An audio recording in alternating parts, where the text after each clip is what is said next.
In Damwoudt is het om zo'n uren nog stil op het terrein van de supermarkt. Het rent hier op het Ouderijnoerke voor eerst geen warm en het hier zijn ze wel wat verwachten. Het is betiert. Het bed lijkt ook wel heel lekker. Ik zou ook wel bed lezen wel. Dat is een hele goede reden, denk ik. En, maar eerst nog wat bekendheid krijgen. En het is via de sociale media is het verspreid. Want het is vorige week pas betocht. Maar nu komt het ook in de kranten en in andere media. Dus dan, wordt het steeds bekender. Dus hoe bekender dat het wordt, hoe meer effect dat het heeft zelf.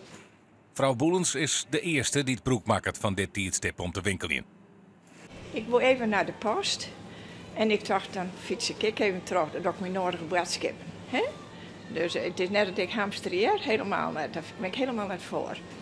Dus daarom doe ik het. Waarom hebben we hier in de massa hennen? Het hoeft net. Nee, ik doe het straks zelf wel en ik denk dat het zelf van mij het beste is.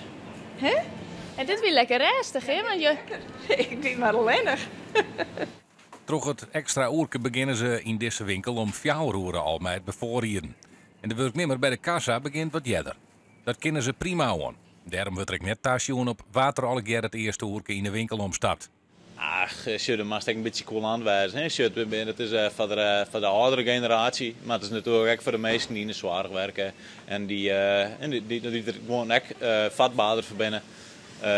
Dus ja, we gaan net maar in die D-controle bij de doorsteen van beter 60 plus. Nee, beslist net. Nee.